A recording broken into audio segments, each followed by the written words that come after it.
Klau, zinot, es vienmēr uz jūs, bet šoreiz uz tu.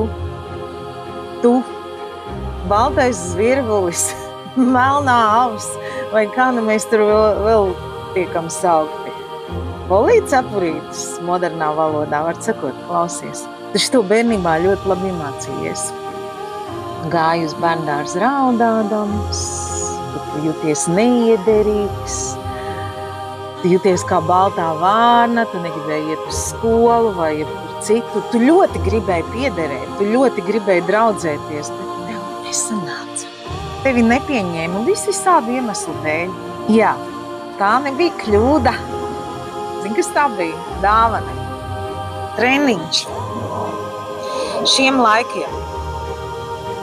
Toreiz tu, tas maziņais, varbūt nezināja, taču tavu dvēseli zināja, ka viņi tev gatavo un trenē lieliem darbiem. Nu, re, toreiz tajā klusajā atšķirtības telpā rudījās tava dvēsele, tapa tava drosme, domāt savādāk, just dziļāk un redzēt tālāk. Tu to darīji. Nu, ārā tur tālāk bija grūti, tu gāji sevi iekšā, tu gāji grāmatās, tu sēdēji, jā, ar sevi, savu iekšējo gaismu. Zini ko, tagad tu beidzot esi šeit, viedais, rūdītais, trenētais. Un vēl jaukāk ir tas, ka tagad tu beidzot redzi, ka tu neesi viens. Tu vairs neatkārto veco, bet tu esi gatavs iedegt jaunu, ne? Un tava citādība beidzot ir kļuvusi par spēku. Ne tikai sev, bet arī par tādu spēku, kas ceļ citus. Tu esi īstenībā ceļa zīme, ja?